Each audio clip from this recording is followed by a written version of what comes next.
بسم الله الرحمن الرحيم والصلاة والسلام على أشرف المرسلين. Salam alaikum. Bonjour tout le monde. Aujourd'hui, je vais partager avec vous, un sujet qui a été proposé في المودule traitement de signal comme في concours d'accès en doctorat LMD de la filière automatique l'année 2020-2021 de l'université Blida 1, faculté de technologie, département d'électronique. On va commencer par l'exercice numéro 1 sur 5 points. On vous demande dans cet exercice, bien sûr, de calculer la transformée de Fourier des signaux suivants. Vous avez premièrement le premier signal, c'est exponentielle moins alpha, la valeur absolue de t avec alpha supérieur à 0.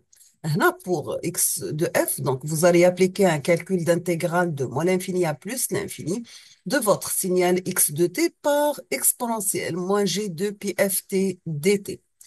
Pour exponentielle moins alpha t, vous allez la décomposer en deux signaux. Le premier signal, c'est exponentielle plus alpha t pour t négative, donc de le moins l'infini à 0.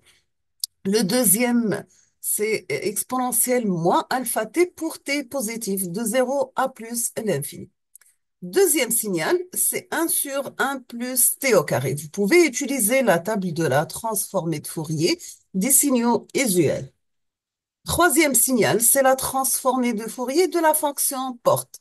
Sachant que la transformée de Fourier de la fonction porte, c'est sinus cardinal.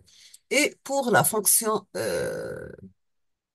triangulaire, ça sera sinus cardinal élevé au carré. Quatrième signal, pardon, c'est la somme de deux signaux porte. Le premier signal, c'est un signal porte d'amplitude égale à 1, centré 3, de période égale à 1.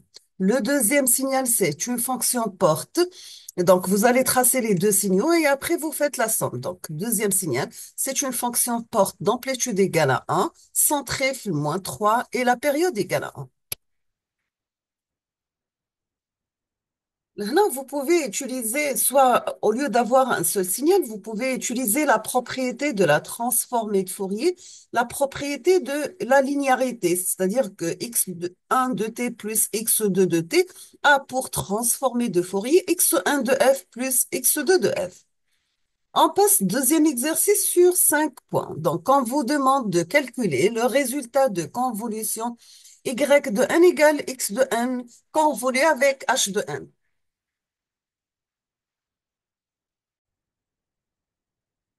Donc, on revient, la question numéro un, on vous demande de calculer le résultat de la convolution y de n qui est égal à x de n convolué avec h de n. Pour le calcul de produit de convolution, donc tout simplement, c'est un calcul d'intégrale de x de n par h de n moins taux, x de taux par h de t moins taux des taux, ou bien vous pouvez calculer h de taux par x de t moins taux des taux. X de n égale à 1 pour n compris entre 0 et 4 et 0 ailleurs.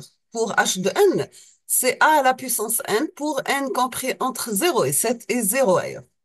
On passe deuxième signal, donc toujours vous calculez les résultats des convolutions pour les deux modèles, pour les deux types de signaux. Donc x de n égale à 1 pour n compris entre 0 et 2, égale à 0 pour n compris entre 3 et 6, et 1 égale pour n compris entre 7 et 8, et 0 ailleurs. Vous avez h de n égale à 1 pour n compris entre 1 et 4 et 0 ailleurs, pardon. On suppose que tous les systèmes de la figure sont linéaires et invariants dans le temps. On vous demande de calculer la sortie y de n en fonction de l'entrée x de n et des réponses impulsionnelles de chaque système. Donc, vous avez x de n de l'entrée, on a h1 de n, h2 de n sont en cascade, h2 et h3 sont là en série, là en parallèle. وعندي l'ensemble كل هنا le résultat تاع H1 en série avec H2 en parallèle avec H3, ça sera en parallèle avec H4. Vous allez faire la somme. Après tout, donc il est en cascade en série avec H5 de 1 et on obtient à la sortie Y de 1.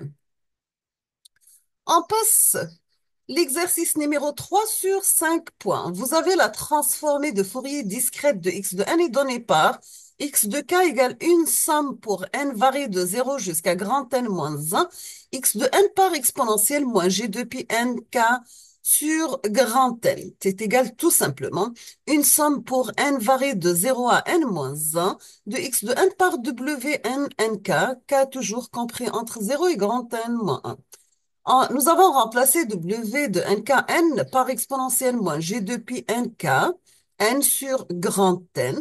On appelle ça la transformée de Fourier discrète inverse qui est donnée par x de n égale 1 sur grand N, une somme de k varie de 0 à n moins 1 de x de k par exponentielle g de pi kn sur grand N, donc est égal.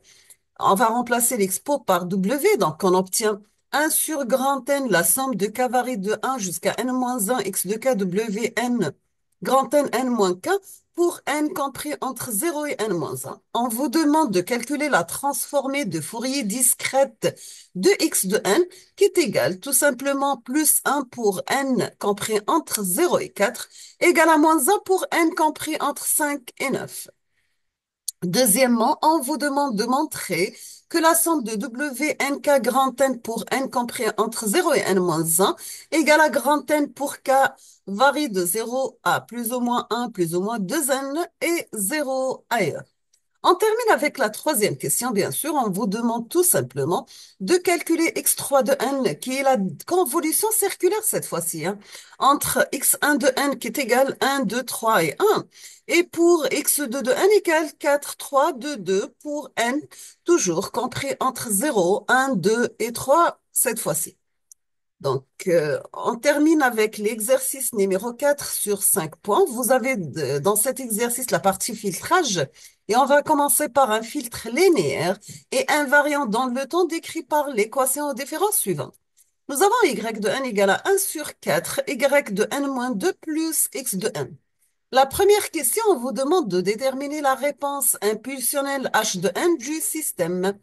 Deuxièmement, donner la réponse du système à une entrée x de n qui est égale à 1 demi à la puissance n plus moins 1 à la sur 2 à la puissance n par l'échelon u de n.